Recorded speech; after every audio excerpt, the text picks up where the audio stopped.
আমি সশ্রদ্ধ চিত্তে তারেক রহমান সশস্ত্র চিত্রে শপথ করিতেছি যে আমি আইন অনুযায়ী সরকারের প্রধানমন্ত্রী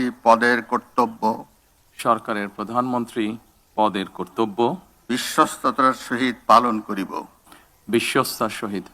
করিব। প্রধানমন্ত্রী হিসেবে তারেক রহমানের শপথের মধ্যে দিয়ে বাংলাদেশে শুরু হলো এক নতুন রাজনৈতিক অধ্যায়।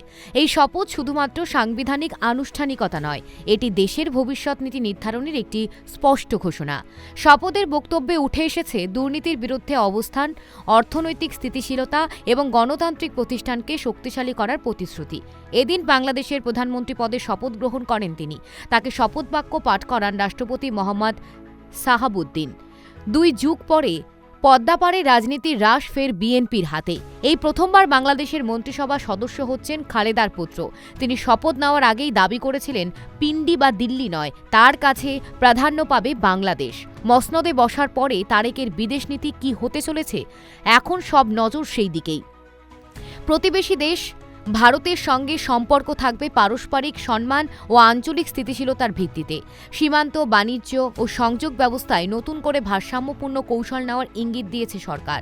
অন্যদিকে চীনের সঙ্গে অর্থনৈতিক সম্পর্ক আরও বাস্তববাদী রূপ নিতে পারে। অবকাঠামো, শিল্পায়ন ও প্রযুক্তির সহযোগিতায় নতুন সম্ভাবনার দুয়ার খুলছে। পশ্চিমা বিশ্ব, বিশেষ করে ইউনাইটেড স্টেটের সঙ্গে গণতন্ত্র, মানবাধিকার ও বাণিজ্যিক সম্পর্ক গুরুত্বপূর্ণ হয়ে উঠবে। পোশাক শিল্প, বিনিয়োগ এবং নিরাপত্তা সহযোগিতায় নতুন সমন্বয়ের প্রত্যাশা রয়েছে।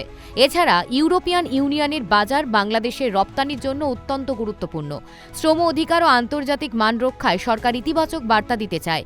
মধ্যপ্রাচ্য, মুসলিম বিশ্বের দেশগুলোর সঙ্গে সম্পর্ক ও অগ্রাধিকার পাবে।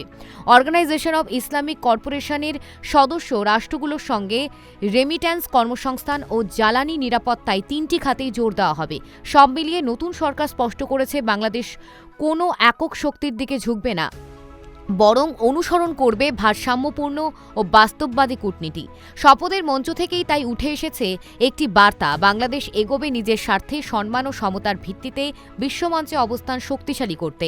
তারেক রহমানের নেতৃত্বে 50 জনের মন্ত্রিসভার পূর্ণমন্ত্রী হিসেবে শপথ নিয়েছেন 25 জন। তাদের মধ্যে রয়েছেন 3 মহিলা, ফারজানা শারমিন পুতুল এবং শামা ওবায়দেকে করা হয়েছে প্রতিমন্ত্রী। আফরোজা খানম রীতা অবশ্য পূর্ণমন্ত্রীর দায়িত্ব পেয়েছেন। তাৎপর্যপূর্ণভাবে মন্ত্রিসভার একমাত্র সংখ্যালঘু মন্ত্রী হলেন নিতাই রায়চৌধুরী। তিনি মাগুরা 2 আসন থেকে জয়ী হয়েছেন। গয়েশ্বর চন্দ্র রায়ের বেয়াই তিনি। ছাত্রজীবন থেকে সক্রিয়ভাবে রাজনীতির সঙ্গে যুক্ত 77-এর এই নেতা। এরশাদের জামানায় তিনি ছিলেন বাংলাদেশের মন্ত্রী। 2024 সালে আগস্ট মাসে বাংলাদেশে কোটা বিরোধী আন্দোলনে মাথাচাড়া দিয়ে উঠেছিল। পরিস্থিতি গুরুত্ব আজ করতে ব্যর্থ হয় বঙ্গবন্ধু কন্যা শেখ হাসিনার নেতৃত্বাধীন সরকার। ফলস্বরূপ ব্যাপক আন্দোলনের কুর্সি ছাড়তে হয় হাসিনাকে।